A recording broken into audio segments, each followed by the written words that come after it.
Лабораторийн ажил номер 4 хатуу биеийн дулаан тэлэлтийн коэффициентийг тодорхойлох ажлыг тайлбарлая. За энэ ажилд хэрэглэгдэх багч нь термостат, за металл хөндий саваанууд, за гуурсан хоолойнууд, ирзэний хоолой тийм ээ. За индикатор бүхий микрометр байна. За энэ ажлыг эхлэхээс өмнө бид нар аюулгүй байдлаа шалгах ёстой. Учир нь энэ ажилд ус маань 80 градус хүртэл хална.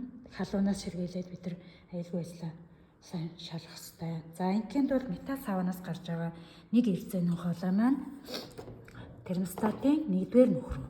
За нэг металл савааны нөгөө үзүүрээс гарч байгаа ирзэний хоолой маань термостатын 2-р нөхрөө.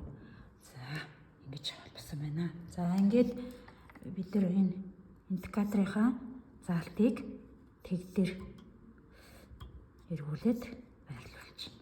За ингээд бид нар хэмжилтээ эхлүүлэхийн тулд термостатаа шууд асаачна.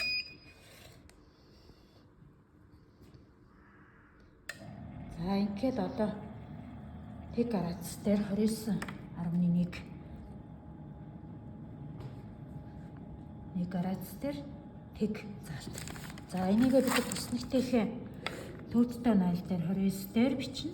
За дельта L0 нь L эхний хэмжилт нь 0 гэж бичээд за 4 градус тутамд температурын өсөлтийг бичиж аавна.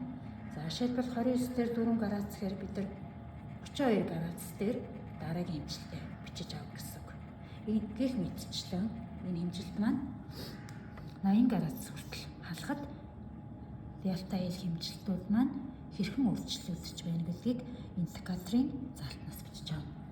За жишээлбэл 32 дээр индикаторынхаа заалтыг харах юм бол 6 мм байна. Гэх мэтчлэн хэмжилтийг 80 градус хүртэл